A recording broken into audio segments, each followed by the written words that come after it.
ওই আল্লাহ! ৬৭ জন জয়েন করছে শুরুতেই। আসসালামু আলাইকুম সবাইকে এবং আমাদের advance problem solving class quarter 4 এর শুরু হওয়ার সাথে লাস্ট ক্লাস। আর এই চ্যাপ্টারেরও লাস্ট ক্লাস। সবগুলো লাস্টের একত্রে সমন্বয়।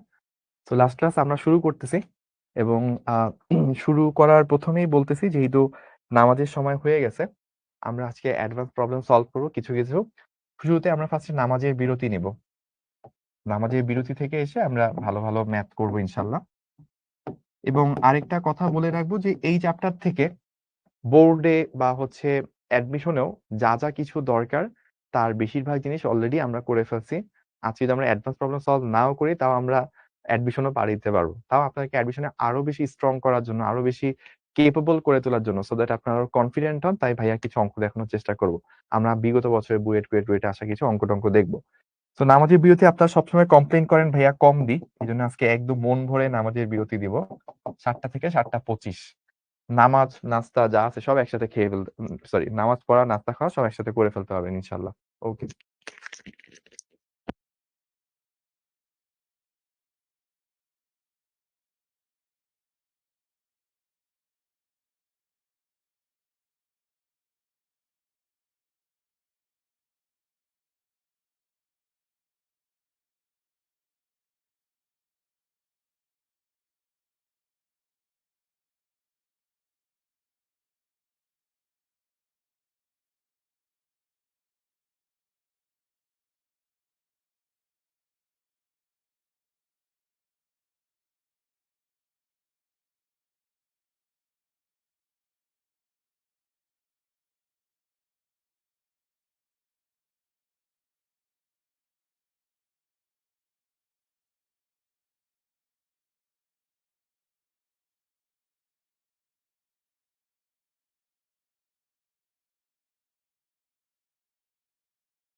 আসসালামু আলাইকুম, welcome back to the class. আশা করি সবাই ক্লাসে চলে আসছেন। বিরতির সময় মোটামুটি শেষ করে আমরা ক্লাস শুরু করব এখন। সো আজকে আমাদের এই চ্যাপ্টারের শেষ ক্লাস এবং ভাইয়ার সাথে এই কোয়ার্টারেরও লাস্ট ক্লাস, এবং ফিজিক্সের সম্ভবত পরমাণুর মডেল চ্যাপ্টার 9 যেটা, এটা জিমি ভাইয়ের সাথে আপনারা করতেছেন। ওইটা হয়তো আরো 1-2টা ক্লাস মেবি বাকি আছে। এটাও খুব দ্রুত 2-3 দিনের মধ্যেই শেষ হয়ে যাবে আশা করতেছি। সো পরের মনে হয় সম্ভবত জুলাইয়ের 2 তারিখ থেকে আপনাদের ওরিয়েন্টেশন, তারপর 1 সপ্তাহ মেবি ব্রেক দিয়ে আপনাদের কোয়ার্টার 5 এর ক্লাস শুরু হবে। সো ফার আমি যতটুকু জানি। তো আজকের ক্লাসে অ্যাডভান্স প্রবলেম সলভিং আমরা একটু দেখি যে অ্যাডভান্স প্রবলেম আমরা আসলে কি কি জিনিস দেখব। প্রথম প্রবলেমটাই বুয়েট অ্যাডমিশন টেস্ট 2021-22 আসা একটা অঙ্ক। এই প্রথম এত বড় ব্রেক পেলাম। আসলে আমিও অনেকক্ষণ ধরে পড়াচ্ছিলাম, তো পড়াতে পড়াতে ক্ষুধা লেগে গেছে। তো ভাবলাম নামাজও পড়বো, খাবো, দুইটাতে তো ভালো টাইম লাগবে, জন্য ব্রেকের টাইমটা একটু বাড়াই দিয়েছিলাম। ওকে, অনেকে সালাম জানাইছেন। ওয়ালাইকুম আসসালাম, আলহামদুলিল্লাহ। আর আপনাদের ওই যে ফিডব্যাক একটা ফর্ম থাকে, এটা একটু কষ্ট করে ফিল আপ করিয়েন। যারা করছেন তারা তো অলরেডি করছেনই। সো আমরা তাহলে একটু দেখি, আমাদের হাতে খুব বেশি সময় নেই। আপনাদের আবার 9টায় আরেকটা ক্লাস আছে, দ্যাটস ওয়াই ভাইয়া চেষ্টা করবো 8:30টার মধ্যেই শেষ করে দেওয়ার। এবং এই চ্যাপ্টার থেকে খুব বেশি আহামরি কঠিন অঙ্ক আসে না। আমরা যা যা করছি অলরেডি, সিকিউ, তারপর হচ্ছে প্রবলেম, এই সেই মিলে অনেক অঙ্ক করে ফেলছি, এগুলাই এনাফ। তাও আরো কয়েকটা হাতে গোনা যদি 4-5টা অঙ্ক দেখতে পারি বাকি 1 ঘন্টায়, তাহলে তো আরো ভালো প্রিপারেশন হয়ে গেল। সো আমরা একটু দেখি, বিগত বছরে 2021-22 বুয়েট অ্যাডমিশন টেস্টে একটা অঙ্ক আসছিল। অঙ্কটা হচ্ছে ইয়ঙ্গের দ্বিতীয় পরীক্ষায় ব্যবহৃত এত তরঙ্গ দৈর্ঘ্য, তার মানে হচ্ছে ল্যামডা দিয়ে দিছে। তরঙ্গ দৈর্ঘ্যে আলো প্রয়োগ করা হলো, চিরদ্বয়ের মাঝে দূরত্ব দিছে 0.1 মিলিমিটার। এই যে 0.1 মিলিমিটার, এটা কিসের ভ্যালু দেওয়া? এ দেওয়া।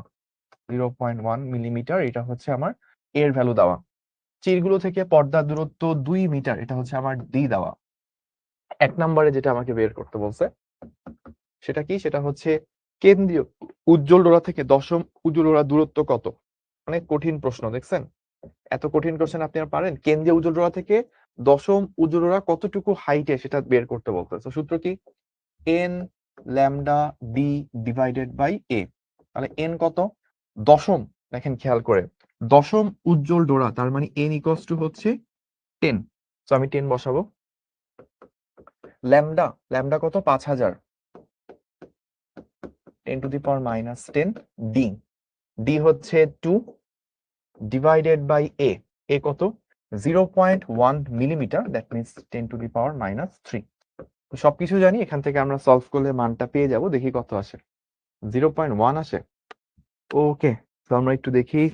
10 5000 10⁻²2 ডিভাইডেড বাই 0.1 10⁻³ ওকে, তো আমার অ্যান্সারটা চলে আসে 0.1 মিটার।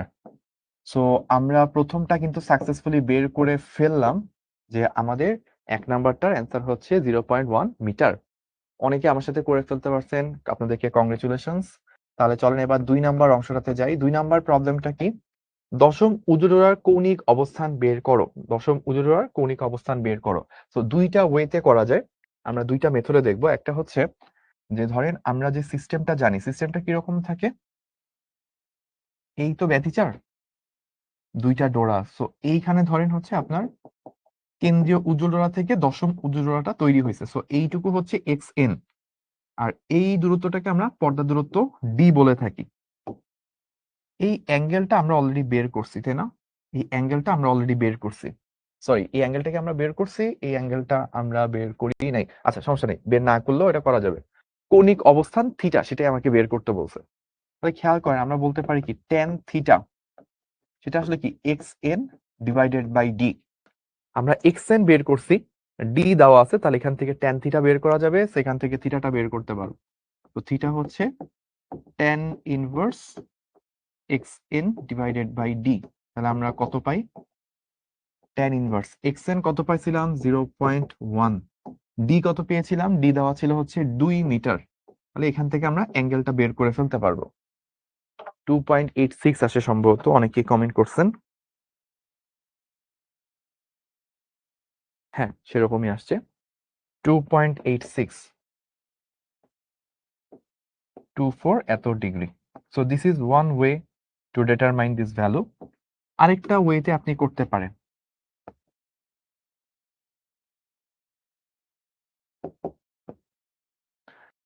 সেটা হচ্ছে আমরা এই জিনিসটা জানি, মনে আছে কিনা আপনাদের, a sin theta is equals to n lambda. এখান থেকে আপনি থিটা বের করতে পারেন sin inverse n lambda divided by a। sin inverse যেহেতু দশম উজ্জ্বলের জন্য কাজ করছি, n হচ্ছে 10, ল্যামডা আমরা পেয়েছিলাম 5000 অ্যাংস্ট্রম,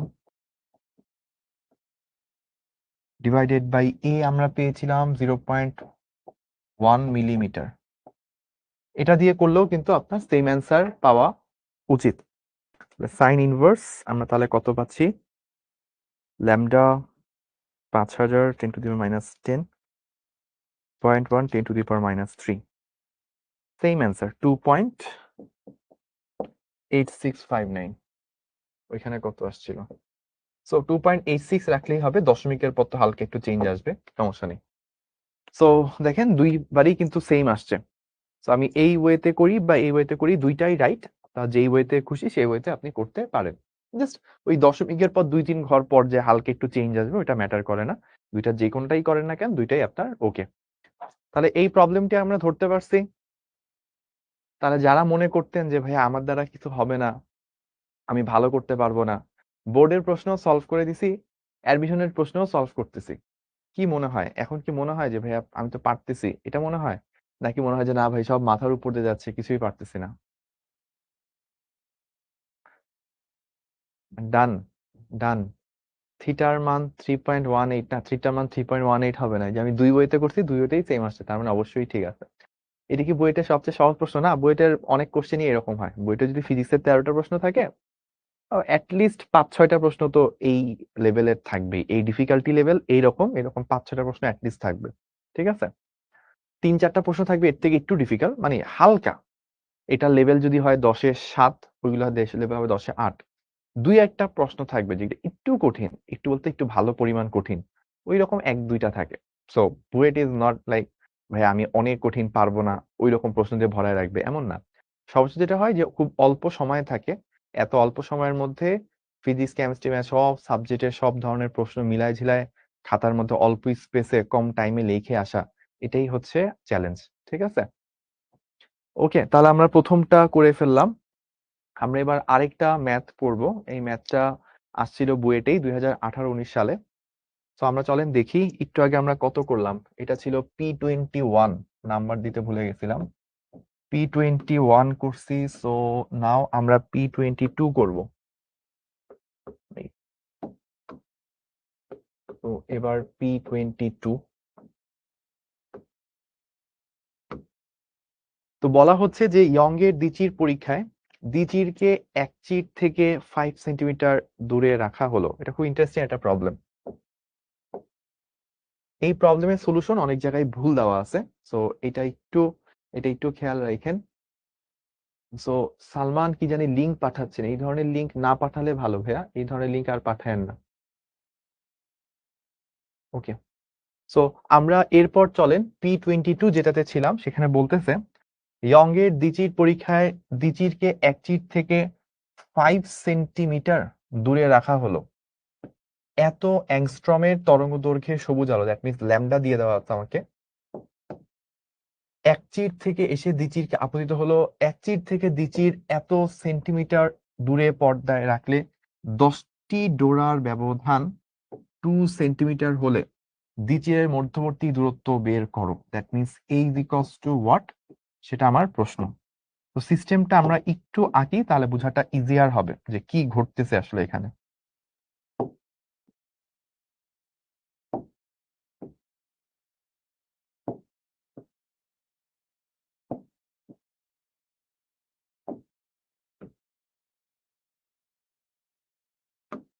আচ্ছা, সো আমরা একটু ডাটাগুলো দেখি, তাহলে ভালো বুঝতে পারবো। আমাকে যেটা বলা হচ্ছে সেটা হচ্ছে কিরকম, আমাদেরকে যেটা বলা হচ্ছে একটু ওকে, না, সো আমাদেরকে যেটা বলা হচ্ছে তরঙ্গ দৈর্ঘ্য তো দেওয়া আছে। সো এইটা হচ্ছে একটা চির, এই একটা চির থেকে দুই চির, মানে এটা হচ্ছে সিঙ্গেল একটা স্লিট, তার একটু পরে আরেকটা ডাবল স্লিটের অ্যারেঞ্জমেন্ট আছে, এই দুটার মাঝখানে গ্যাপ হচ্ছে 5 সেন্টিমিটার, এটা বলছে। তারপর আবার বলছে এক চির থেকে 205 সেন্টিমিটার দূরে রাখা পর্দা, এই টোটাল টুকু বলে দিছে 205 সেন্টিমিটার। তার মধ্যে এইটুকু এক চির থেকে দ্বিচিরের দূরত্ব এটা বলছে 5 সেন্টিমিটার।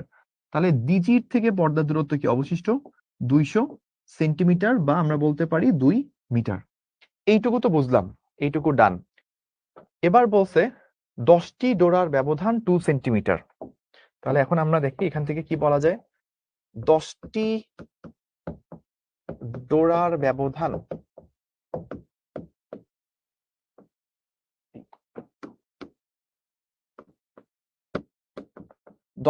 ব্যবধান কি হবে 10 ইন্টু ল্যামডা ডি বাই এ, এরকম হবে না?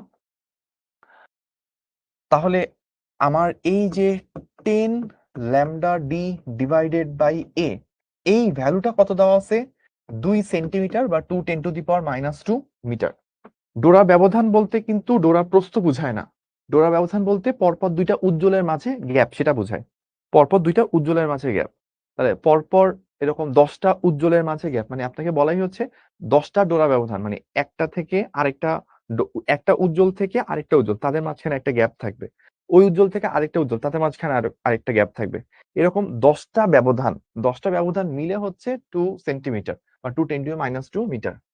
তাহলে এখানে আমরা যদি একটু কাজ করি 10 ইন্টু ল্যামডাটা দেখেন আমাকে দিয়ে দিয়েছে 5100 অ্যাংস্ট্রম। এইটা আমি করে ফেললাম। ক্যাপিটাল ডি কি? আমরা তো কাজ করতেছি আসলে ইয়ং এর দ্বিতীয় সূত্র সবকিছু ইউজ করতেছি, তাই না? এখন আসলে এখানে অ্যারেঞ্জমেন্টটা কি রকম? অ্যারেঞ্জমেন্টটা হচ্ছে ভাইয়া যে আমি একটা লাইট নিলাম, এটা হচ্ছে একটা লাইটের সোর্স, ঠিক আছে? এখন এই সোর্সটাই যে এখানে হচ্ছে দুইটা সোর্সে কনভার্ট হবে, এখানে এইটা হয়ে যাবে S1, এইটা হয়ে যাবে S2। ওই যে আমরা ব্যতিচারের সময় বলছিলাম যে যেই দুইটা সোর্স দিয়ে হচ্ছে আমরা ব্যতিচার করব, সেই দুইটা সোর্স অবশ্যই কিরকম হইতে হবে? অবশ্যই সুসঙ্গত উৎস হইতে হবে। সুসঙ্গত উৎস বা কোহেরেন্ট সোর্স হইতে হলে তাদের তরঙ্গ দৈর্ঘ্য সেম হইতে হবে। তো আপনি আলাদাভাবে সেম তরঙ্গ দৈর্ঘ্য জিনিসপাতি উৎপন্ন করা খুবই ডিফিকাল্ট। তো এটা যদি আমার S1 হয়, এইটা S2 হবে। তো এখন দুই S1 এবং S2 দুইজনই সেম তরঙ্গ দৈর্ঘ্যের আলো উৎপন্ন করতেছে, এটা বাস্তব লাইফে সম্ভবত পাওয়া যায় না। এই কারণে করা হয় কি, একটা আলোর সোর্সকেই দুইটা আলোর সোর্সে কনভার্ট করা হয়। মানে একটা আলো দিয়ে প্রথমে এক চিরের মধ্যে দিয়ে পাস করে, ওইটার আলোটা যায়, তারপর দুইটা ছিদ্র বা স্লিট থাকে, ওই দুইটার মধ্যে থেকে দুইটা গৌণ উৎস দুইটা আলাদা আলাদা সোর্স হিসেবে কাজ করে।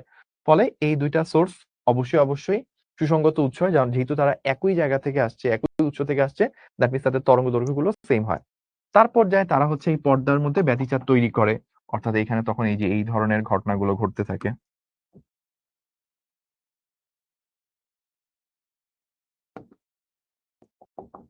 ঠিক আছে? এখন তাহলে আমাদেরকে ডি দেওয়া আছে, ডিটা আমাদের অলওয়েজ কি থেকে দ্বিচির থেকে পর্দার দূরত্ব, তাহলে এটা কত 200 সেন্টিমিটার বা 2 মিটার। সো আমরা এখানে 2 ইউজ করব।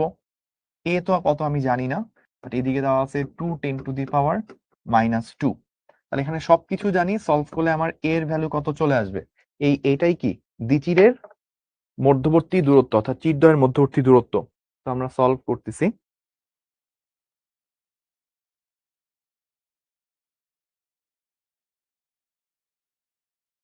ওকে, তো এটা চলে আসছে 5.1 10⁻⁻4 এত মিটার।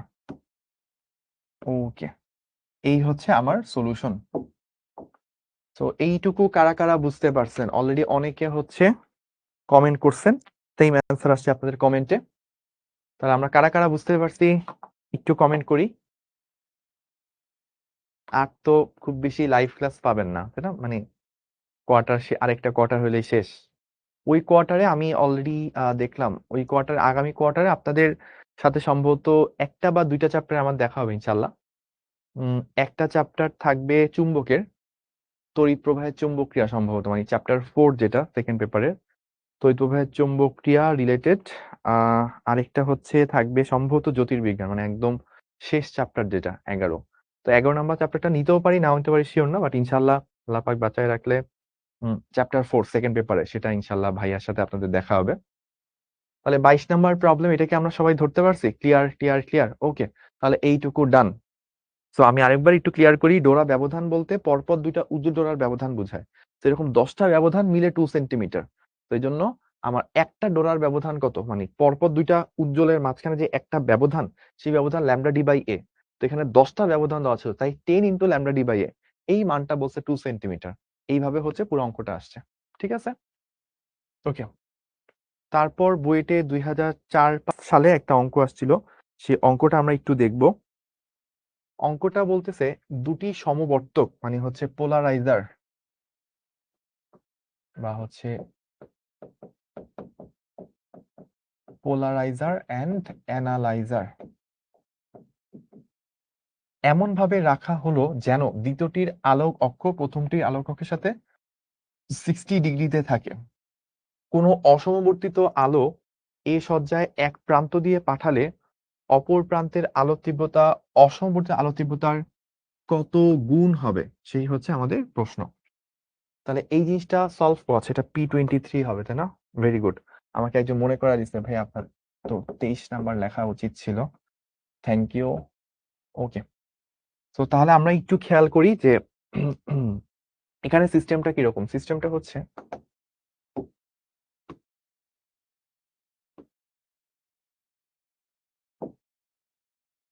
সো এদিক দিয়ে আলো আসতেছে,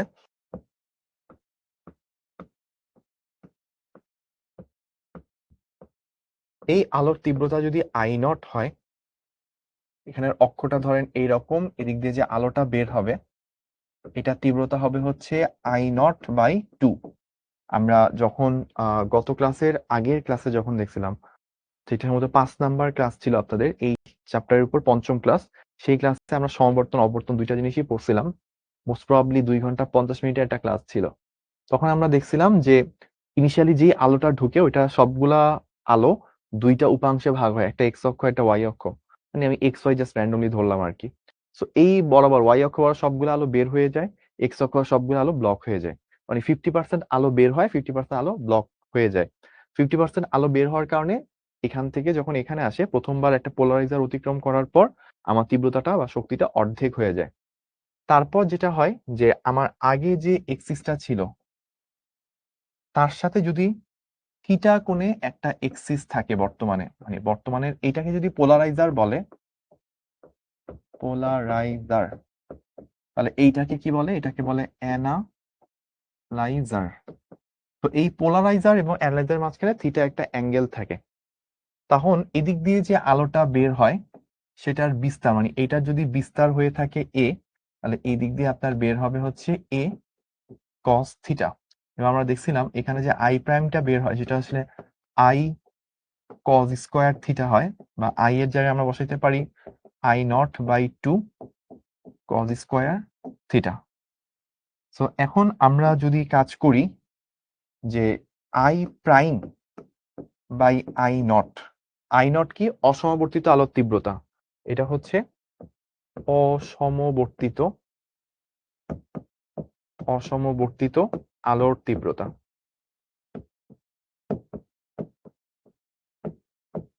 ঠিক আছে, তো অসমবর্তিত আলোর তীব্রতা আই নট নিচে, উপরে হচ্ছে ফাইনালি যে আলোটা বেরোছে সেটা। তো একটা আরেকটার কত গুণ সেটা আমাদেরকে বের করতে বলছে। তো আমরা এখান থেকে দেখতেছি I naught by 2 cos square theta divided by I naught. বুঝতেই পারতেছেন আই নটটা কাটাটি চলে যাবে, তাহলে থাকবে হচ্ছে cos square theta divided by 2, বা আমাদেরকে এখানে অ্যাঙ্গেলটা দেওয়া আছে কত, 60 degree. Cos square 60 divided by 2, cos 60 কত, হাফ, তাহলে সেটার স্কোয়ার বাই 2, দ্যাট মিনস 1/8, 1:8। তাহলে এক প্রান্ত দিয়ে পাঠালে অপর প্রান্তের আলো তীব্রতা অসমৃত আলোর তীব্রতার কত গুণ হবে? অ্যান্সারটা হচ্ছে 1/8 গুণ হবে। অ্যান্সারটা হচ্ছে 1/8 গুণ হবে। তাহলে দেখেন এইটা আমরা আশা করি অনেকেই করে ফেলতে পারছি। এইটা কোন সূত্র ইউজ করে হয়েছে কে বলতে পারবেন? এই অঙ্কটা আমরা কোন সূত্র ইউজ করে করছি? এটা হচ্ছে আমরা ম্যালাসের সূত্র ইউজ করছি।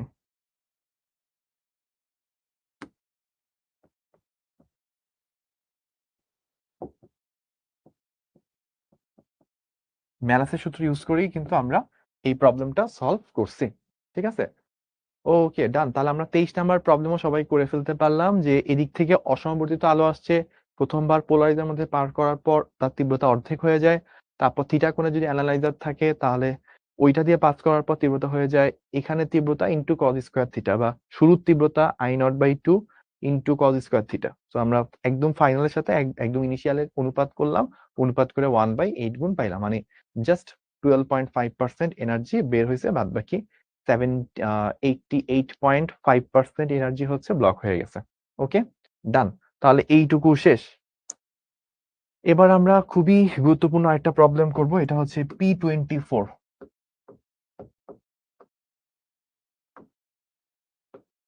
P24 এখানে বলতেছে যে 10 মিলি ওয়াট লেজার আছে, তাহলে আমাকে একটা ক্ষমতা দিয়ে দিছে। The light from a 10 milliwatt laser is concentrated on a 2 millimeter square area.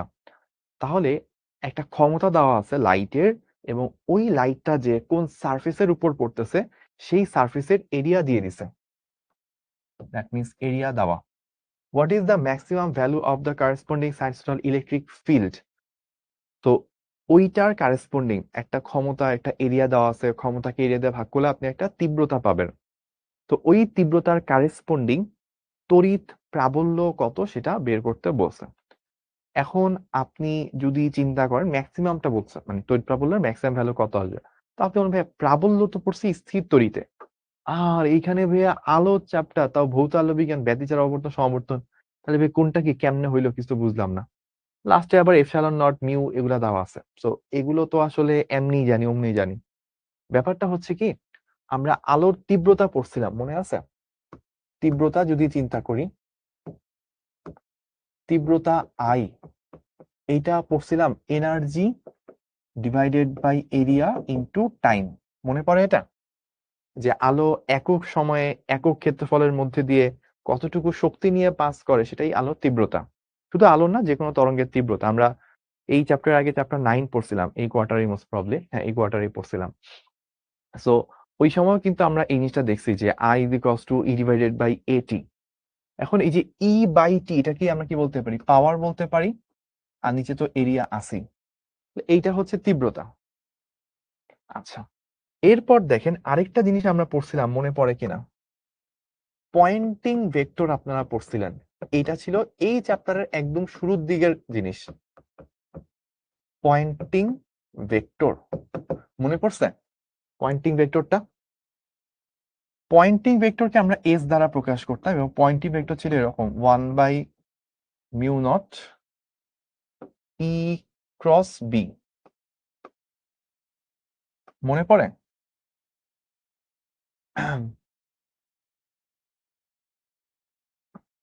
আমি মনে হয় এখনো একমাত্র ব্যক্তি যে ফার্স্ট ইয়ারে আছি, না অনেকেই এখনো ফার্স্ট ইয়ার ফাইনাল পরীক্ষা দিচ্ছে, বা এই যে অনেকে 2-3 দিন পরে শুরু করবে, এরকম অনেক আছে। সমস্যা নেই, বাট আপনি কলেজে যে অবস্থানে থাকুক না কেন, যদি আমরা অনলাইন ক্লাসের সাথে মোটামুটি 70-80%ও কাভার করে আসতে পারি, দ্যাটস গুড এনাফ। বাদ বাকি যেগুলো মিস হয়ে গেছে ওগুলা যত দ্রুত সম্ভব কাভার করতে হবে, তাহলেই মোটামুটি অনেক দূর আগায় যেতে পারবেন। আচ্ছা, সো আমরা পয়েন্টিং ভেক্টর এটা দেখছিলাম। পয়েন্টিং ভেক্টরের ম্যাক্সিমাম যদি বলি যে এস অ্যাভারেজ, এস অ্যাভারেজ আপনারা কি জানেন যে এস অ্যাভারেজ এটাই আসলে তীব্রতা।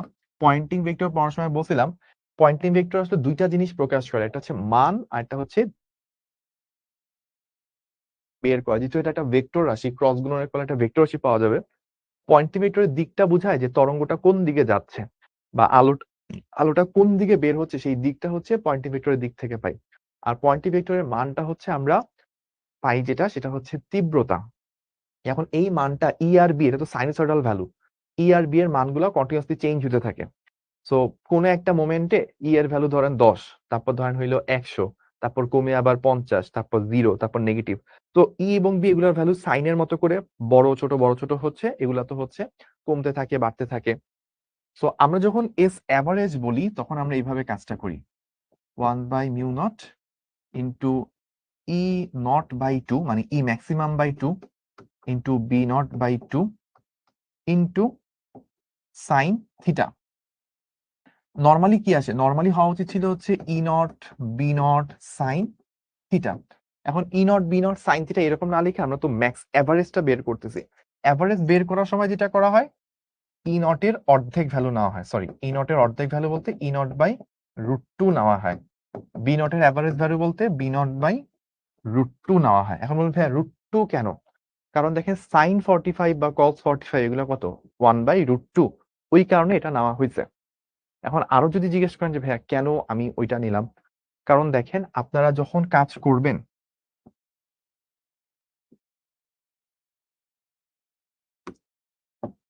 ধরেন এটা হচ্ছে ই এর ভ্যালু, তো ও ই নট থেকে মাইনাস ই নট এইটুকুর মধ্যে ভ্যালুটা ক্রমান্বয়ে বাড়বে কমবে বাড়বে কমবে এরকম চেঞ্জ হতে থাকবে। সো এক এক সময় ওর ভ্যালুটা এক এক রকম হবে। সো আপনাকে যদি বলা হয় E naught E R M S যদি বের করতে বলে, সেটার ভ্যালু আসে E naught by √2। E R M S যদি বের করতে বলে সেটা হচ্ছে ই নট বাই √2। আপনারা কি আর এম এস ভেলোসিটি কি সেটা কি জানেন? আর এম এস ভ্যালু কি? ভাইয়া কাল থেকে ফার্স্ট ইয়ার ফাইনাল এক্সাম দোয়া চাই, অবশ্যই অনেক দোয়া রইল। অনেক ধন্যবাদ ভাই আমার প্রবলেমটা সিকিউ সলভিং ক্লাসে করার জন্য। ওকে, সম্ভবত আমাকে মেসেজ দিয়েছিল একজন, আমি বলে রাখছিলাম আমার টিমকে যে ওর প্রবলেমের ম্যাথটা যেন হচ্ছে যে সিকিউ সলভিং ক্লাসে অ্যাড করে দেওয়া হয়। আশা করি আপনি সলিউশন পেয়েছেন। আচ্ছা, ওকে, আচ্ছা। প্রাঞ্জল দাস বলছে ভাইয়া আপনাদের গাইডলাইন আর ভালোভাবে সবকিছু গুছিয়ে দেওয়ার কারণে ফিজিক্সে কলেজে টপ করলাম।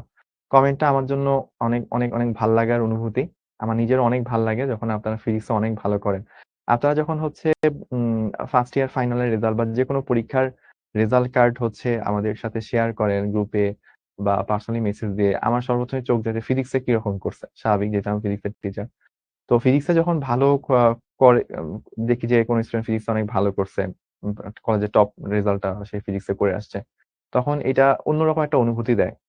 অনুভূতিটা কিরকম? মানে ধরেন সেই পড়ানো শুরু করেছিলাম বুয়েটে রেজাল্ট দেওয়ার আগ থেকে, মানে যখন ইন্টার পরীক্ষা শেষ, অ্যাডমিশন টেস্ট দিলাম, অ্যাডমিশনও শেষ, কিন্তু ধরেন অ্যাডমিশনের কিছু জায়গায় রেজাল্ট দিছে, কিছু জায়গায় রেজাল্ট দেয় নাই, বুয়েটের রেজাল্ট এখনো দেয় নাই।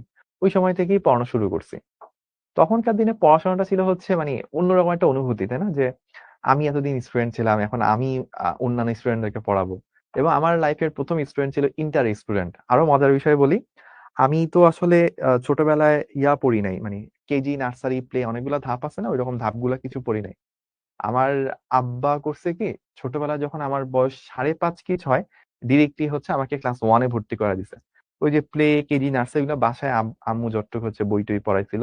আদর্শ লিপি না কি, কি জানি বই আছে, এগুলো পড়াইছে। তো আমি এইজন্য আমার ব্যাচের অন্যান্য স্টুডেন্টদের থেকে আমি আসলে বয়স একটু কম ছিল সবসময়। তো পরে যখন আমি বুয়েটে চান্স পাই এবং ১ম যখন হচ্ছে টিউশনি করাতে যাই, সো আমি ২ টা স্টুডেন্টকে একসাথে পড়াইতাম। একজন নটরডেমের ছিল, একজন ভিকারুননিসার ছিল। তো ওদেরকে একসাথে পড়াতাম। তো মজার বিষয় হচ্ছে ওরা জাস্ট আমার এক ব্যাচ জুনিয়র। মানে আমি ছিলাম 14 ব্যাচ, ওরা ছিল 15 ব্যাচ। তো আমি যে ১ম দিনই জিজ্ঞেস করছিলাম যে, আ আপনারা মানে আরকি কত সালে জন্ম? মানে যদিও এটা হাত করা কখনোই উচিত না। তো তারা বলল অমুক সালে জন্ম। পরে আমি ক্যালকুলেট করে দেখলাম যে তারা আসলে আমার থেকেও বয়সে বড়। আমি আর সেটা বলি নাই। যেহেতু আমি কেজি নার্সারি এগুলো পড়ে আসি নাই, ওরা পড়ে আসছে। সো আমার এক ব্যাচ জুনিয়র যে সে আসলে বয়সে আমার থেকেও বড় ছিল। এনিওয়েজ এটা একটা মজার ঘটনা ছিল আমার জীবনে। তো তখন আসলে অনেক ভাল লাগা কাজ করত যে আমি আমার সমবয়সী মানুষদেরকে পড়াচ্ছি। ওদেরকে মানে অন্যরকম অনুভূতি। তো আজ যদি আমি ১০ বছর পরে এসে চিন্তা করি, আজকে তো আর আমার ঐরকম অনুভূতিটা আসবে না, এটাই স্বাভাবিক। কিন্তু এখন আমার কাছে কেন আমি এতদিন পরেও পড়ানোর সাথে যুক্ত আছি বা কোন জিনিসটা আমাকে এখনো পড়ানোর সাথে কানেক্টেড রাখছে? সো একটা হইতে পারে আমার টোটাল প্রফেশনটাই হচ্ছে পড়ানো। বাট এটা আসলে সত্য না। আমি আ ইঞ্জিনিয়ারিং একটা জবে আছি আলহামদুলিল্লাহ। সাথে, সাথে ওইটার পাশাপাশি আমি পড়াই। পড়ানোটা এখনো আমাকে মোটিভেট করে এবং মোটিভেটটা আমি কখন পাই? যখন আমি দেখি অনেকগুলো মানুষের লাইফে কিছুটা হইলেও চেঞ্জ আনতে পারি। ফিজিক্স এমন একটা সাবজেক্ট, যেই সাবজেক্টটা আপনি যখন ফার্স্ট ইয়ারে পড়া শুরু করেন, শুরুতেই মানুষজন ধাক্কা খায়। এবং এই ধাক্কা মানে কাটিয়ে উঠা খুবই কষ্ট, খুবই ডিফিকাল্ট। আমি এইটা প্রতি বছরই দেখি যে ভাইয়া ফার্স্ট ইয়ার শেষ হয়ে গেছে কিন্তু এখনো ফিজিক্সের নিউটন মেকানিক্স এর কিছুই বুঝি না। এটা অনেক কমন একটা জিনিস। আ সেকেন্ড ইয়ারে উঠে গেছে এখনো ফার্স্ট ইয়ার অর্ধেক পড়াই শেষ হয়নি। এগুলাও কমন জিনিস। এবং ফিজিক্সে যেই পরিমাণ মাথা খাটানো লাগে একটা অঙ্ক মানে কয়টা আপনি মুখস্থ করবেন? অন্যান্য সাবজেক্টে অনেক কিছু মুখস্থ করে পার পাওয়া যায়। ফিজিক্সে মুখস্থ করে তেমন কিছুই করা যায় না। সো আমি যখন সুযোগ পাই যে অনেক মানুষের লাইফে এই না পারা জিনিসগুলো, কঠিন জিনিসগুলো হচ্ছে সহজে পরিণত করা, সেই সুযোগটা হচ্ছে আমাকে মোটিভেট করে এত বছর পরেও এই একই জিনিস পড়িয়ে যাওয়ার জন্য। সো আগে যেরকম ১ম যখন পড়তাম অনেক কিছু শিখতে হইতো, অনেক কিছু জানতে হইতো। কিন্তু এখন আসলে শিখার আর তেমন কিছু বাকি নাই। প্রতিদিন শিখি টুকটাক। বাট আগে যেরকম অনেক শিখতাম, এখন অনেক শিখার আ সুযোগ হয় না। এখন যাই দেখি ধরেন ক্লাস নিতে হবে ভৌত আলোক বিজ্ঞান। আচ্ছা ঠিক আছে, ভৌত আলোক বিজ্ঞানে কি জানি পড়াবো? ব্যতিচার ঠিক আছে। মানে আগে যেরকম পড়তাম যে আচ্ছা ব্যতিচার সম্পর্কে বাইরের দেশে রাশিয়ার বইতে কি লেখা? সে ফর এক্সাম্পল বা ইন্ডিয়ার বইতে কি লেখা আছে? এই বইয়ে কি লেখা আছে? YouTube এ উনি কি বলছে? এটা কি বলছে? অনেক ঘাটাঘাটি করতাম। তারপর যাই কিছু একটা বের করতাম। তো এখন আসলে আর খুব বেশি কিছু করার নাই। কারণ যা YouTube এ আছে, যা বিভিন্ন বইতে আছে, যা আপনাদের বাংলা বইগুলোতে আছে, কম বেশ টুকটাক সবকিছু দেখা হয়ে গেছে। আরো কিছু থাকতে পারে অদেখা। বাট খুব বেশি কিছু বাকি নেই। দ্যাটস এখন জাস্ট আসা, ঘুম থেকে উঠে চোখ ডলে আ টি-শার্ট পরে দাঁড়ায় যাওয়া। এই। তবে এখনো আমাদেরকে মোটিভেট করে যখন দেখি যে আপনারা কেউ কলেজে টপ করতেছেন। আপনারা কেউ আগে মেসেজ দিলেন, "ভাইয়া কিছুই পারি না, কিছুই বুঝতেছি না।" তারপর আপনি যখন আবার মেসেজ দেন যে, "ভাইয়া আ ভালো আস্তে বুঝতে পারতেছি। আস্তে হচ্ছে শিখতে পারতেছি।" বা আপনারা মেসেজ দিতেন যে, "ভাইয়া অনেক পড়া বাকি আছে।" তাকে কিছু সাজেশন দেওয়ার পর ওইটা অনুযায়ী সে চলার চেষ্টা করছে। কয়দিন পর সেই বলতেছে যে, "ভাইয়া অনেক দূর শেষ করে ফেলছি।" টেস্ট পরীক্ষা পরে সে বলছে, "ভাইয়া টেস্ট পরীক্ষা অনেক ভালো করছি।" বোর্ড পরীক্ষা বলছে, "ভাইয়া কাঁপায় দিয়ে আসছি।" অ্যাডমিশনের পর সে বলতেছে, "ভাইয়া বুয়েটে চান্স পাইছি।" এগুলা যে অনুভূতিগুলা কিরকম মানে আমি আপনাদেরকে বুঝায় বলতে পারব না। আপনারা তো শেষ পর্যায়ে চলে যাবেন কয়েকদিনের মধ্যেই। তো তখন আপনারা আসলে বুঝতে পারবেন যে পড়ানোর এই অনুভূতিটা স্টুডেন্ট যখন ভালো করে, যার অনুভূতি মনে হয় জগতের সবথেকে সুন্দর অনুভূতিগুলোর মধ্যে একটা। আ এটা ফিল করলে বুঝা যায়। আশা করি আপনারাও ফিল করবেন ইনশাআল্লাহ। তো চলেন আমরা অনেক কথাবার্তা বলছি এবং কথা বলাটা দরকারও ছিল বিকজ এই অঙ্কটা একটু ঝামেলার, একটু প্যাচের। সো আমরা একটু বলে নিলাম যে এই আরএমএস, আপনারা ২ জায়গায় পড়বেন। আরএমএস জিনিসটা একটা হচ্ছে ফার্স্ট ইয়ারে চ্যাপ্টার 10 আদর্শ জ্ঞাত যে সিআরএমএস পড়তেন মনে আছে? সিআরএমএস একটা ভ্যালু ছিল। আর আরেকটা হচ্ছে আপনারা নেক্সট কোয়ার্টারে আমার সাথেই পড়বেন ইনশাআল্লাহ। সরি আমার সাথে পড়বেন না। আমি তো চ্যাপ্টার 4 পড়াবো। নেক্সট কোয়ার্টারে চ্যাপ্টার 5 যে পড়াবে তাড়িৎ-চুম্বক আবেশ এবং দিক পরিবর্তী প্রবাহ। এটা আরেকটা চ্যাপ্টার আছে। ওইটাও ম্যাগনেটিজমের চ্যাপ্টার বা চ্যাপ্টার 5। ওই চ্যাপ্টারে যেয়েও আপনারা দেখবেন যে ইআরএমএস কেন ই নট বাই √2 হয়? মানে হচ্ছে মেক্সিমাম ভ্যালু বা বিস্তার বাই √2 হয়। ইন্টিগ্রেশন দিয়ে প্রমাণ-টমাণ আছে। সো আমরা এইটার মানে কি? এটার মানে হচ্ছে যখন আপনার E cross B, EB sin theta প্রতিটা মুহূর্তেই তো E এর মান চেঞ্জ হচ্ছে, B এর মান চেঞ্জ হচ্ছে, তাদের অন্তর্গত sin থিটাটা চেঞ্জ হচ্ছে। সো এভারেজে কতটুকু করে মান প্রতিটা মুহূর্তে তাদের আছে ওইটা যদি বের করতে হয় তখন আমার E naught by √2, B naught by √2 এই ভ্যালুগুলো ব্যবহার হয়। এগুলো হচ্ছে ইফেক্টিভ ভ্যালু। তারপর আসেন এই S এভারেজ এটাই আসলে কি বুঝায়? তীব্রতাকে বোঝায়। তাহলে আমরা এখানে তীব্রতার জায়গায় কি লিখতে পারি? ওই যে P/A এই জিনিসটা লিখে ফেললাম। এখানে আমার কি আছে 1/μ0 এটা তো আমি জানি। √2 আর √2 দুইটা গুণ করে কি হাফ হয়ে যাবে। E0 থাকলো। B0 তো সমস্যা কারণ আমি তো E0 বের করতে চাই, তাই না? বা E এর ম্যাক্সিমাম ভ্যালু চাই। মাথায় রাখবেন E max এটাই কিন্তু E0 আমরা এটা একটু মাথায় রাখবো। এই জিনিসটাই আসলে কি E max বা E max equals to E0 এটা মাথায় রাখলেই হবে। তো এখন আরেকটা সূত্র ছিল আপনাদের মনে আছে কিনা? আরেকটা সূত্র ছিল সেটা হচ্ছে সি আলোর বেগ সেটা হচ্ছে E naught by B naught. তাহলে এখান থেকে আপনি কি বলতে পারেন E naught is equals to sorry আমাদের লাগবে কি বি নট তাই না? বি নট সমান আপনি বলতে পারেন E naught by C not এই কথাটা আপনি বলতে পারেন। সো ওইটাই এখানে বসাই দিব বি নটের জায়গায় E naught by C. C naught তো আর না শুধু সি আর কি।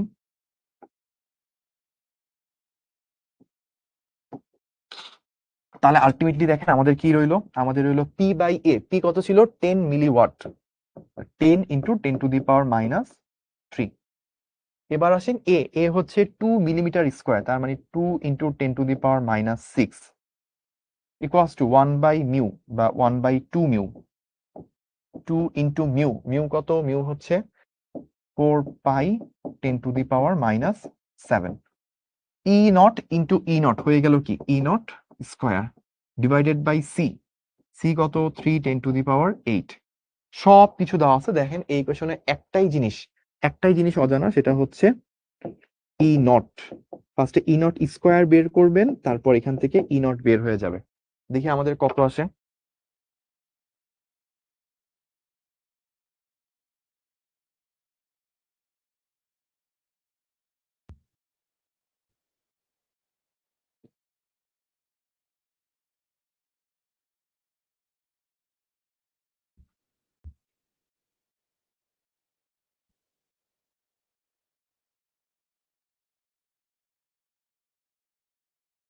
আমার অলরেডি চলে আসছে 1941।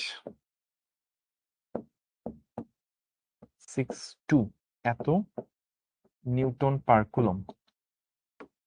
আমি বের করে ফেলছি, আপনাদের কি সেম আসছে কিনা ভাইয়াকে জানাতে পারেন। আমার 1941 আসছে। আচ্ছা, ওকে ওকে। এই নট লিঙ্ক এ কিছু আসতেছে না।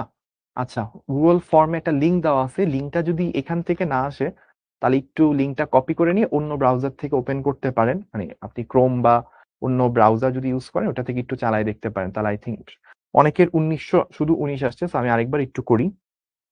First of 10 10 to the power -3 into 2 into 4 pi into 1 10 to the power -7 into 3 10 to the power 8।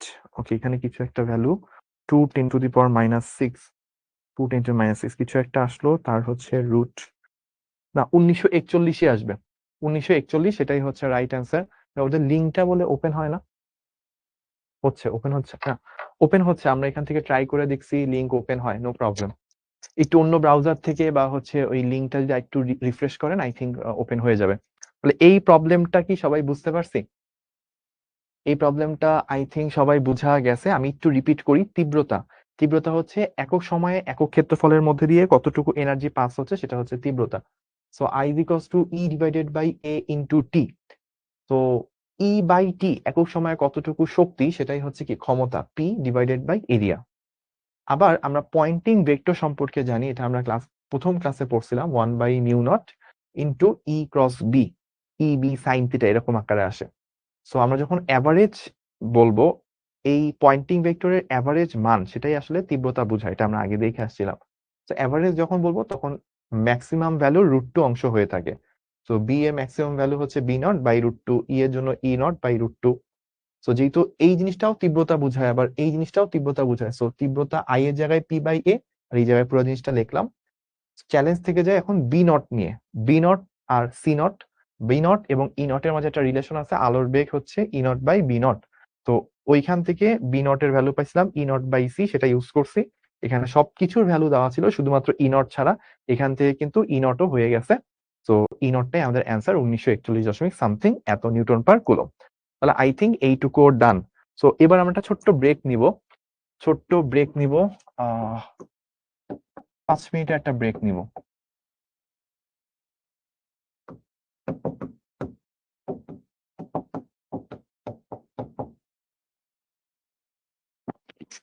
ব্রেকের মধ্যে চাইলে আপনারা এই প্রবলেমটা একটু ট্রাই করতে পারেন।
আসসালামু আলাইকুম বাচ্চা লোক, welcome back to the class.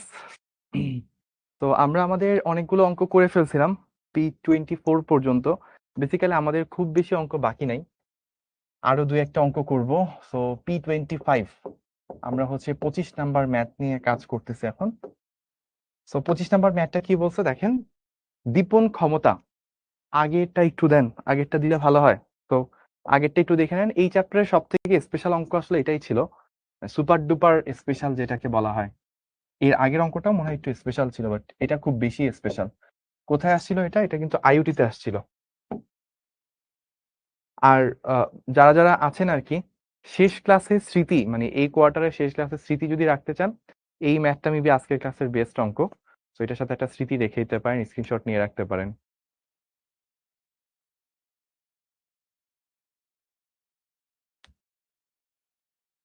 Okay, done. So আমরা তাহলে 25 নাম্বারে চলে যাই। বলতেছে দুইটা আলোক উৎস আছে, তাদের দীপন ক্ষমতা।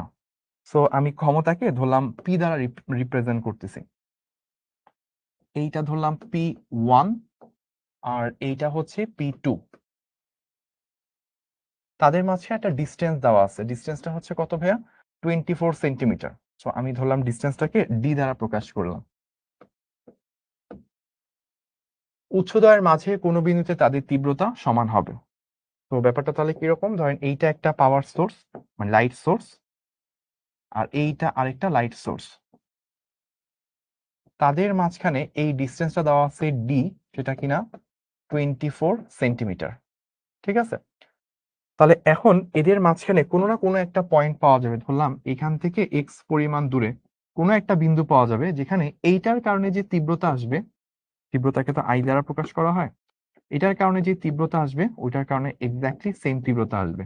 তো এটা কোন পয়েন্টে ঘটবে সেই এক্স এর ভ্যালুটা বের করাই হচ্ছে আমাদের টার্গেট। এবং এটাও বুঝতে পারতেছেন, একটা যদি এক্স হয় আর একটা হচ্ছে ডি মাইনাস এক্স হবে, তাই না? ওকে, তাহলে আমরা চলেন কাজ করা শুরু করি। অলরেডি তো প্রবলেম গুলো স্টেট করে ফেললাম, এখন আমাদের কাজ করতে হবে। সো আমাদের সলিউশনে যদি যেতে হয়, বলছে তীব্রতা গুলো সমান হওয়া লাগবে। So I1 equals to I2, এটা হইতে হবে। এখন আমরা কি জানি? আমরা জানি তীব্রতা মানে হচ্ছে E ডিভাইডেড বাই AT, এরকম জানি, তাই না? বা আমরা একটু এখান থেকে দেখি, তাহলে বেটার হয়। আমরা জানি I is equals to E divided by AT, এটা তো ট্রু। আবার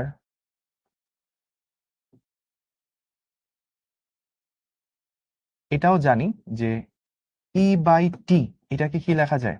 পাওয়ার লেখা যায় নিচে, তাহলে এরিয়া পড়ে থাকে। তাহলে পাওয়ার ডিভাইডেড বাই এরিয়া এভাবে লেখা যায়, তাই না? আবার এরিয়া জিনিসটা কত? এরিয়া জিনিসটা হচ্ছে 4 পাই ইন্টু আর স্কোয়ার, মানে সোর্স থেকে কত দূর দূরত্বে আপনি বের করতে চান। সোর্স থেকে যদি আর দূরত্বে আপনি হচ্ছে তীব্রতা বের করতে চান, তাহলে হচ্ছে সোর্সের ক্ষমতা divided by 4 pi r square. তাহলে এখান থেকে আমরা যদি সলভ করি, তাহলে আমাদের কি আসবে? P1 divided by 4 pi R1 square is equals to P2 divided by 4 pi R2 সেটার স্কোয়ার। এখানে লক্ষণীয় হচ্ছে ভাইয়া 4 পাই এগুলা ভ্যানিশ হয়ে যাচ্ছে। তাহলে আপনার থাকতেছে হচ্ছে ভাইয়া P1, P1 কত? 1 ক্যান্ডেলা। R1, R1টাকে বলা যায় এক্স, তাহলে সেটার স্কোয়ার। R1টা হচ্ছে এক্স, কারণ হচ্ছে কি আমরা P1 সোর্স থেকে এক্স দূরত্ব পরে যে প্রাবল্য বের করছি, দ্যাট মিনস এখানে হচ্ছে R1 ইকুয়ালস টু এক্স।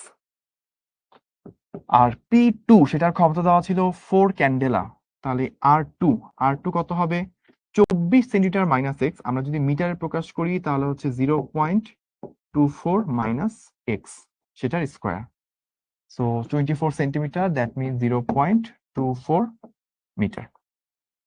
তাহলে এখান থেকে যদি সলভ করি, আমরা এটা বলতে পারি যে এক্স ডিভাইডেড বাই 0.24, বা আমরা দুইটাকেই চাইলে সেন্টিমিটারে রাখতে পারি, এত কষ্ট করা লাগবে না, আমরা সেন্টিমিটারেই রাখি। তাহলে আমার অ্যান্সার গুলো সেন্টিমিটারে আসবে।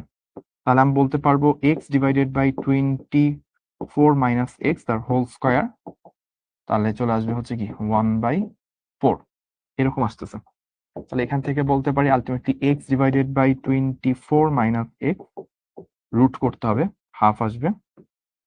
আর এখান থেকে সলভ করলে 2x 24 মাইনাস এক্স, বা এখান থেকে তার আলটিমেটলি বলা যাচ্ছে x equals to 24/3, that means 8 centimetre. তাহলে আমরা অ্যান্সারটা পেয়ে গেছি কিন্তু, যে অতএব 1 ক্যান্ডেলা থেকে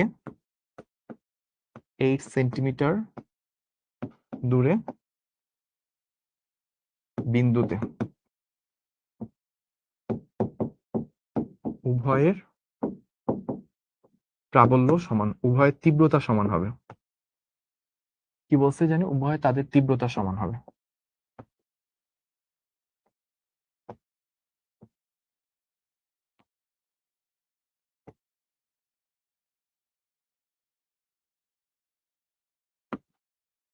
তাহলে এই প্রবলেমটা আমরা সবাই ধরতে পারছি কিনা? 8 সেন্টিমিটার এক্স্যাক্টলি। তাহলে আমরা আশা করি এই প্রবলেমটা ধরতে পারছি। যারা ধরতে পারছি একটু কাইন্ডলি কমেন্ট করিয়েন যে ক্লিয়ার ক্লিয়ার ক্লিয়ার, তাহলে হচ্ছে যে বুঝতে পারতাম। নাইম ইসলাম বলছে ইয়ার চেঞ্জ এক্সামের প্যারা যাচ্ছে ভাই। ওকে, স্বাভাবিক, ইয়ার চেঞ্জ এক্সাম তো আসলে একটু প্যাথেটিক, একটু কষ্ট হয়। ও, নিচের অংশটুকু সম্ভবত দেখা যাচ্ছে না বিকজ একটা লোগো যাচ্ছে, তাই না? সো আমি একটু ব্যবস্থা করে দিচ্ছি, সমস্যা নেই।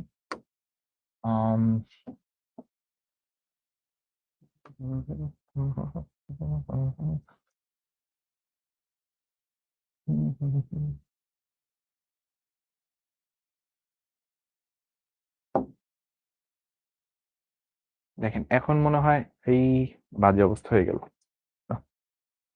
তো পুরোটা না দিয়ে এইটুকু দিই।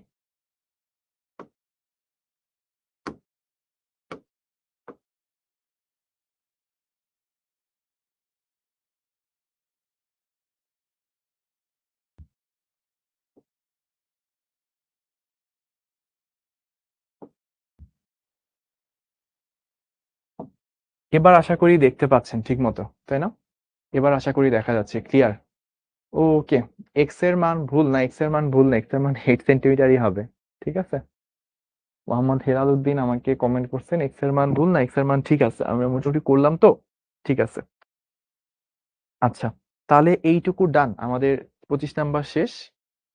আর এখানে এটা তো একটু বেশি উপরে উঠে গেছে।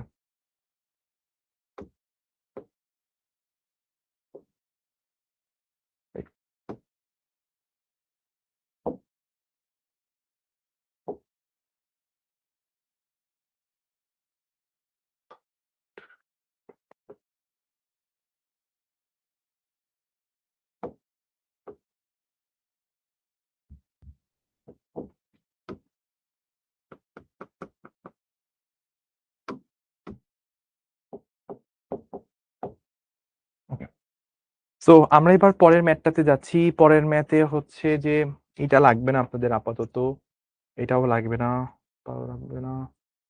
এটার উপর আচ্ছা, এটা আমরা 26 নাম্বার প্রবলেম করতে পারি, P26।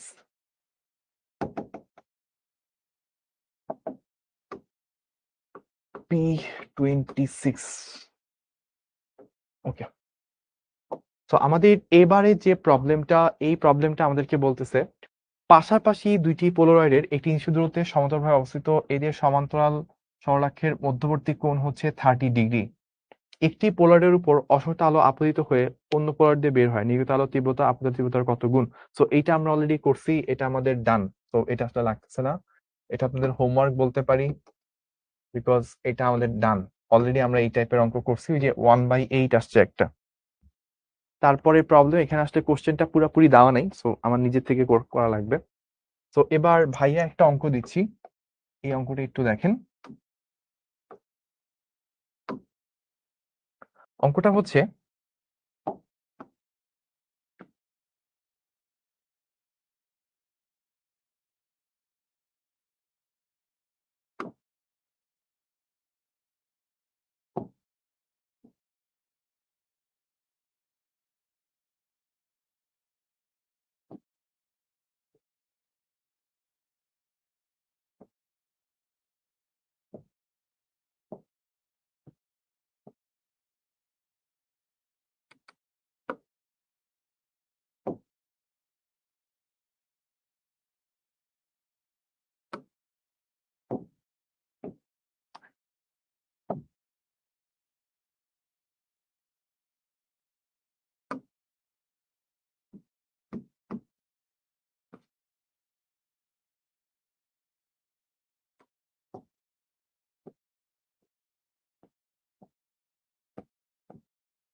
সো এইটা একটা স্পেশাল অঙ্ক 26 ব্যাচের 26 নাম্বার ম্যাথ। এটা ভালো প্রশ্ন, এটা দিয়ে সম্ভবত আমরা শেষ করে দিব, কারণ এইটার বাইরে আর খুব বেশি লাগবে না আপনাদের।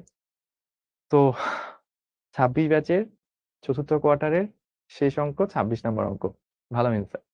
তো আমাদেরকে বলতেছে একটা জায়গায় দুইটা আলোর সোর্স আছে, একটা জায়গায় দুইটা আলোর সোর্স আছে। কমেন্টটা করছিল শ্রাবন্তী হালদার, সুন্দর কমেন্ট, থ্যাংক ইউ আপু আপনাকে। সো দুইটা সোর্স আছে S1 S2, এই দুইটা সোর্স দিয়ে ব্যতিচার ঘটানো হবে। ব্যতিচারের ক্ষেত্রে দুইটা সোর্সের মাঝখানে দূরত্ব যদি a হয়, তাহলে তো আমরা জানি ভাইয়া পথপার্থক্য কি a sin থিটা সেটা হয়, তাই না? কিন্তু আমাদের দেখেন এবারের অ্যারেঞ্জমেন্টটা কিন্তু আলাদা। নরমালি কি হয়, দুইটা সোর্স এই লাইন বরাবর থাকে, এখানে পর্দাটা থাকে। কিন্তু দেখেন এখানে সোর্স গুলা এইদিকে, পর্দাটা বা স্ক্রিনটা সেটা হচ্ছে 90 ডিগ্রিতে, তাহলে অ্যারেঞ্জমেন্টটা একটু ডিফারেন্ট। তো এবার যদি আমাকে বলে যে এখানে ওই পর্দার উপর যে কোনো একটা বিন্দুতে আমার পথ পার্থক্য কত, কারণ পথ পার্থক্য কেন ইম্পর্টেন্ট, পথ পার্থক্যের সাথে দশা পার্থক্য রিলেশন আছে, এবং দশা পার্থক্যের উপরই মেইনলি নির্ভর করে ওই বিন্দুতে কি আসলে গঠনমূলক ব্যতিচার তথা উজ্জ্বল আলো পাবো, নাকি ধ্বংসাত্মক ব্যতিচার বা অন্ধকার পাবো। ঠিক আছে, তো আমরা চলেন এখানে যদি একটু কাজ করি। ধরে নিতে হবে প্রথমে যে ভাইয়া এই জিনিসটা দেখেন বুঝেন কিনা আমি একটু বলি। এইখান থেকে আমার এইটুক পর্যন্ত ডিস্টেন্স, এই ডিস্টেন্সটাকে আমি x2 বললাম, এই ডিস্টেন্সটা আমার x2। আর S1 থেকে P পর্যন্ত যে ডিস্টেন্সটা এটা হচ্ছে x1। আমি একটু লিখে দিই এখানে, এই পাশে লিখি তাহলে আরো বেটার হবে। S1P is equals to x1 R S2P is equals to x2।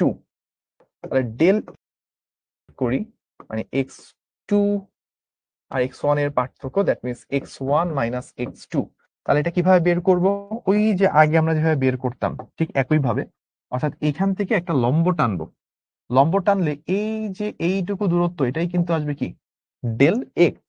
ওকে, তাহলে এইখানে আমরা কি করলাম, এখানে একটা লম্ব টানলে এই অ্যাঙ্গেলটা কত 90 ডিগ্রি। তো আমি যদি এই জায়গাটাকে একটু জুম করে পাশে আঁকি তাহলে দেখেন কি হবে। এখানে আমার S1 ছিল, এই জায়গায় আমার S2 ছিল, এই মাঝখানের দূরত্বটা ছিল হচ্ছে a, মাঝখানের দূরত্বটা ছিল a। আচ্ছা, তারপর আমার কি করা হইলো, এইখান থেকে একটা লম্ব টানা হইলো, এইটা একটা লম্ব, ঠিক আছে। আচ্ছা, তারপর আমার এই যে এইটুকু অংশ, এইটুকু হচ্ছে ডেল এক্স। আচ্ছা, এখন লম্বের বিপরীত বাহু এটা কি অতিভুজ না, 90 ডিগ্রি বিপরীত বাহু এটাই কি অতিভুজ। আচ্ছা, অতিভুজটা আমি জানলাম। এখন দেখেন একটু ছোট করে লিখি, এইটা কতটুক কোণ তৈরি করে, এটা হচ্ছে θ2, আর এইটা কতটুকু অ্যাঙ্গেল তৈরি করে, এগুলা হচ্ছে θ1। ঠিক আছে, আমি যদি দুইটার ঠিক মধ্যবিন্দু থেকে নিতাম, একদম দুইটার মাঝামাঝি থেকে যদি আমি নিতাম, এই যে দুইটার মাঝামাঝি থেকে যদি আলোটা যে পড়তো, এই মাঝামাঝি জিনিসটা কত অ্যাঙ্গেল তৈরি করে সেটা হচ্ছে থিটা। এবং আমরা জানি যে θ1, θ2, থিটা এগুলা প্রায় সমান, কারণ থিটার ভ্যালু গুলো যেহেতু খুব ছোট, θ1 θ2 থিটা অলমোস্ট সমান, কারণ এটা খুব ক্লোজ থাকে। তাহলে দেখেন আমরা অলমোস্ট এই অ্যাঙ্গেলটা তো আমার θ1 ছিল বা থিটা ছিল, তাহলে আমি এইখানে একটা কাজ করতে পারি যে এই যে এই অ্যাঙ্গেলটা এটাকে আমি থিটা বলতে পারি। তাহলে এটা 90 ডিগ্রি, তার বিপরীত বাহু অতিভুজ, এটা থিটা, তার সংলগ্ন বাহু এটা কি, এটা হচ্ছে ভূমি। থিটা যদি অ্যাঙ্গেল হয় তার সংলগ্ন বাহুটা হচ্ছে ভূমি। তাহলে এইখান থেকে আমরা একটা কাজ করতে পারি না, আমরা বলতে পারি ডেল এক্স, বা আমরা এভাবে বলতে পারি cos theta is equals two ভূমি ডিভাইডেড বাই অতিভুজ। সো cos থিটা, ভূমিটা কত, ভূমিটা হচ্ছে ভাইয়া ডেল এক্স, এই যে এইটুকু ভূমি, অতিভুজটা কত a। তো এখানে তাহলে আপনার চলে আসবে del x is equals to a cos theta. So আগে যেরকম আমরা সব ধরনের রিলেশন কি পড়তাম, এ সাইন থিটা দিয়ে পড়তাম, তাই না? যে আমাদের ব্যতিচারের ক্ষেত্রে পথ পার্থক্য যেটা সেটা কি আসতো এ সাইন থিটা। এখন আমাদের কি আসবে, এই অ্যারেঞ্জমেন্টের ক্ষেত্রে পথ পার্থক্য আসবে এ কস থিটা। সো এখন আমার তাহলে গঠনমূলক ব্যতিচারের শর্ত কি হবে, যদিও এটা কন্ডিশনে কোশ্চেনে বলি নাই।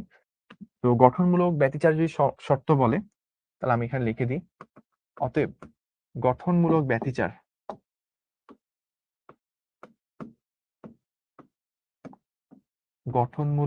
ব্যতিচার সংক্ষেপে লিখলাম, এটা শর্ত হচ্ছে এ cos theta is equals to n lambda হবে।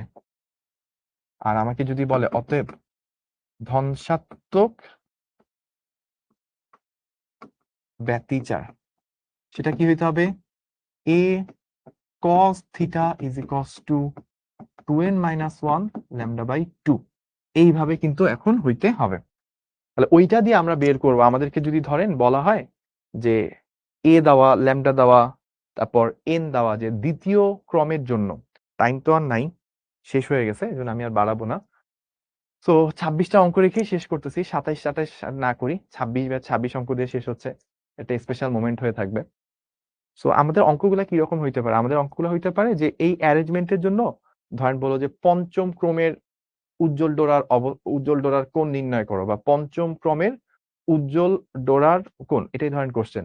তখন আমরা কি করব, n ইকুয়ালস টু 5 বসাবো, ল্যামডা দেওয়া থাকবে, এ দেওয়া থাকবে, আমরা তখন cos থিটা বের করে থিটার ভ্যালুটা বের করব। এইভাবে হচ্ছে আমরা জিনিসগুলো করা সম্ভব। আমাকে বলছে স্ক্রিনশট নিবেন, আচ্ছা ঠিক আছে ভাইয়া, সুযোগ করে দিচ্ছি। তাহলে আমাদের এই ধরনের প্রবলেম যদি আসে আমরা ইনশাল্লাহ সলভ করতে পারবো। এবং আমাদের ক্লাসের সময়ও প্রায় শেষের দিকে চলে আসছে। আজকের ক্লাসের ম্যাথ যেটা লাস্ট ছিল সেটাও আমরা করে ফেললাম। এই চ্যাপ্টারের রেসপেক্টে যদি বলি, এই চ্যাপ্টারের ব্যতিচার থেকে প্রশ্ন আসার সম্ভাবনা সব থেকে বেশি, সিকিউ আসবে ইনশাল্লাহ। যদি ব্যতিচার থেকে কোনো কারণে মিস যায়, অপবর্তন থেকে চলে আসবে। সমবর্তনটা মেইনলি হচ্ছে আপনার আসে হচ্ছে কিসের ক্ষেত্রে, এমসিকিউর ক্ষেত্রে। আর আরেকটা বিষয় যেটা, সেটা হচ্ছে যে আমরা যখন অ্যাডমিশনে যাব তখন কিন্তু এই যে আমাদের অন্যান্য যে জিনিসপাতিগুলো থাকে, অর্থাৎ আমরা পয়েন্টিং ভেক্টরের আইডিয়াটা, তারপর ই এবং বি এর মাঝে রিলেশন গুলা, যা যা জিনিস আমরা এই চ্যাপ্টারে সূত্র আকারে দেখছি, ওই ব্যাপারগুলো কিন্তু একটু মাথায় রাখা লাগবে। দিন শেষে বলবো এই চ্যাপ্টারটা অন্যান্য চ্যাপ্টারের থেকে কম্পারেটিভলি সহজ চ্যাপ্টার। আপনি যদি চিন্তা করেন ভেক্টর, নিউটন মেকানিক্স, ওইগুলা যে পরিমাণ প্রেসার গেছে, এই চ্যাপ্টারটা তার থেকে কিন্তু সহজ। সূত্র কম, কিন্তু হচ্ছে সূত্রগুলো একটু ভালো মতো মাথায় রাখা লাগে, নয় হচ্ছে প্যাচ প্যাচ হয়ে যায়। আর লাস্ট অফ অল এই জিনিসটা বলবো যে যদিও আপনার জন্য আলাদা গাইডলাইন সেশন, গাইডলাইন ভিডিও টিডিও যা বানানো হয়েছে, লাইভ ক্লাসের কথাগুলো আসলে অন্যরকম। তো আমি জানি অনেকের ফার্স্ট ইয়ার ফাইনাল প্রায় শেষের দিকে, আবার অনেকের ফার্স্ট ইয়ার ফাইনাল শেষ, সেকেন্ড ইয়ার শুরু হয়েছে। খুব কম মানুষই হয়তো এমন আছেন যারা হচ্ছে শিখর সিলেবাসের সাথে এত স্পিডে আগাইতে পারছেন। অনেকেই হয়তো স্পিডে আগাইতে পারেননি, বাট এইটা আসলে খুব একটা মেজর ইস্যু না। আপনি যদি শিখর সাথে 3টা কেস হইতে পারে, একটা হইতে পারে যে ভাইয়া শিখর সাথে ক্লাস করতে চেয়েছিলাম বাট অনেকগুলো ক্লাস মিস হয়ে গেছে, অর্থাৎ রেকর্ড জমে আছে, এটা একটা কেস হইতে পারে। 2 নাম্বার কেস হইতে পারে যে ভাইয়া শিখর সাথে ক্লাস করছি, কিন্তু শুধু ক্লাসই করা হয়েছে, ওটার প্র্যাকটিসটা আর করা হয়নি। সো অনেক অনেক chapter, physics, chemistry, math, biology সবগুলো দিয়ে অনেক প্র্যাকটিস করা বাকি রয়ে গেছে। আর থার্ড কেস হইতে পারে যে ভাইয়া আমি শিখর ক্লাসও করছি, প্র্যাকটিসও করছি, হয়তো প্রপারলি না করলে অনেকটুকু করছি, কিন্তু যা করছি সবই ভুলে গেছি, এখন মনে হচ্ছে কিছুই পারি না। মেইনলি আপনাদের যদি 100 জনের মধ্যে 90 জনের প্রবলেম বলি, 90 জনের প্রবলেম এই 3টা প্রবলেমের মধ্যে ঘোরাফেরা খাবে। এবং এটার পক্ষ থেকে বলবো ভাইয়া যে আমরা যেখানেই থাকি না কেন, আমাদেরকে বুঝতে হবে 2টা জিনিস, আমার টার্গেট কি, আমার হাতে কতটুকু সময় আছে, এবং এই 2টাকে বুঝে সেই অনুযায়ী একটা রুটিন করতে হয়। আমার হাতে এখন হচ্ছে যদি জুন শেষ হয়ে যায়, জুলাই থেকে শুরু করে হয়তো ডিসেম্বরে যায় আমার টেস্ট পরীক্ষা, হাতে প্রায় 5 মাসের মতো সময় আছে। তো I have 5 months to study. এই 5 মাসে আপনি আগে কি ফেলে আসছেন এটার দিকে খুব বেশি মাথায় না নিয়ে, আমার কি কি সামনে সেকেন্ড ইয়ারে একেবারেই ধরা হয়নি বা শিক্ষতে আগামীতে কোয়ার্টার গুলোতে কি পড়ানো হবে, ওগুলোর দিকে বেশি ফোকাস করাটা জরুরি। তবে হ্যাঁ, কোনো চ্যাপ্টার যদি এমন দেখেন যেটা আগের চ্যাপ্টারের সাথে লিঙ্কড, ওই আগের চ্যাপ্টারটা না পড়ে আসলে এটা বুঝবেন না, তখন হচ্ছে আপনি আগে ওই চ্যাপ্টারটা রেকর্ড দেখে তারপর এটা করে নেওয়াটা বেটার। তো আগামী 4-5 মাসে আপনাদের প্ল্যান হওয়া উচিত এরকম যে আগামী 5 মাসে শিক্ষতে যা যা লাইভ ক্লাসে পড়ানো হবে, আমরা যেহেতু সবাই শিক্ষার সাথে কানেক্টেড আছি, সো লাইভ ক্লাসে যেগুলো পড়ানো হবে সেগুলো আমি ফুললি পড়বো, এমন ভাবে পড়বো যেন ক্লাসের পড়া তো ক্লাসে শেষ হয়, সাথে প্র্যাকটিস গুলা যেগুলো করা উচিত, প্র্যাকটিস বুক বা কোশ্চেন ব্যাংক থেকে, সেটা যেন আমার করা হয়ে যায়। সাথে আরেকটা কাজ করতে হবে। আগে যে জিনিসগুলো আমি করে আসতে পারি নাই, সেটা প্র্যাকটিস না করে আসা হোক, অথবা চ্যাপ্টার মিস যাওয়া হোক, অথবা রেকর্ড ক্লাস বাকি রয়ে গেছে, জমে আছে। সেই জিনিসপাতিগুলোর ব্যাপারেও আমাকে একটা ডিসিশনে আসতে হবে যে আগামী ৫ মাসে আমি এটলিস্ট আমার জমে থাকা ক্লাসগুলোর 50% বা 40% বা 30% বা ফেলে আসা প্র্যাকটিসগুলোর আমি 30-40% এটলিস্ট শেষ করে ফেলবো। ওটার জন্য একটা আপনাকে রুটিন করতে হবে যে আমার লাইভ ক্লাসের সাথে এই দিন এই আগের অংশগুলো আমি একটু করে শেষ করব। তাহলে দেখবেন আগামী ৫ মাস পর যখন টেস্ট পরীক্ষার মধ্যে আপনি বসবেন, আপনার আগের অনেক কিছুই কিন্তু তখন শেষ হয়ে যাবে। সো তারপর যেটা বাকি থাকবে, টেস্ট পরীক্ষা যা হওয়ার হইছে, পাস করছি আলহামদুলিল্লাহ। টেস্ট থেকে বোর্ড পরীক্ষা পর্যন্ত এটা লাইফের সবথেকে গুরুত্বপূর্ণ টাইম, মোর ইম্পোর্টেন্ট দ্যান অ্যাডমিশন টাইম। কেননা এইখানে আপনি কলেজ থাকবে না। তো কলেজ না থাকার কারণে প্রেশার কমে যাবে। শুধু সারাদিন মানে বই সামনে নিয়ে পড়ার টেবিলে বসে পড়া, এবং সাথে আমাদের লাইভ ক্লাসগুলো থাকবে বা আমাদের এক্সামগুলো থাকবে। এক্সামগুলো দিবেন, পড়বেন। তখন আপনি এই ১.৫-২ বছরে যা মিস গেছে, ওগুলো প্র্যাকটিস করা হোক, লাইভ ক্লাস হোক, ওগুলা দ্রুত গুছায় নিবেন। গুছায় নিয়ে প্র্যাকটিস করে নিজেকে এমন অবস্থায় আনবেন যেন এই ধরনের একটা প্রবলেম দিলে নট অনলি আপনি সলভ করতে পারেন, আপনি দেখা মাত্রই সলিউশন মাথায় আসে এবং আপনি প্রতিটা অঙ্ক ২-৩ মিনিটের মধ্যে খুব দ্রুত সলভ করতে পারেন। সেই অবস্থায় নিজেকে নিয়ে যাবেন। তাহলে এইটুকু করতে পারলে আপনার বোর্ড পরীক্ষা ইজি হয়ে যাবে। বোর্ড পরীক্ষা ভালো করে দিবেন। ইন দ্য মিন টাইম আপনার অ্যাডমিশনের প্রিপারেশন অনেকটুকু আগায় যাবে। জাস্ট বোর্ড পরীক্ষার পর নেক্সট টাইম গুলোতে ৩ মাস পান, ৪ মাস পান, যেইটুকুই সময় পান না কেন, ওইটুকু সময় নিজেকে একটু ঝালাই করে নিবেন। সো দ্যাট অ্যাডমিশনের দিনটা যেন আপনার দিন হয়, অ্যাডমিশন রেজাল্টটা যেন আপনার রেজাল্ট হয়। সো আর কথা বাড়াবো না। আজকের ক্লাস এই পর্যন্তই। আজকের এই ক্লাসের মধ্যে দিয়ে আপনার সাথে আমার এই কোয়ার্টারের শেষ ক্লাস শেষ হয়ে গেল। সবাই ভালো থাকবেন, সুস্থ থাকবেন। নেক্সট কোয়ার্টারে আবারও ইনশাআল্লাহ দেখা হবে। আল্লাহ হাফেজ। আসসালামু আলাইকুম।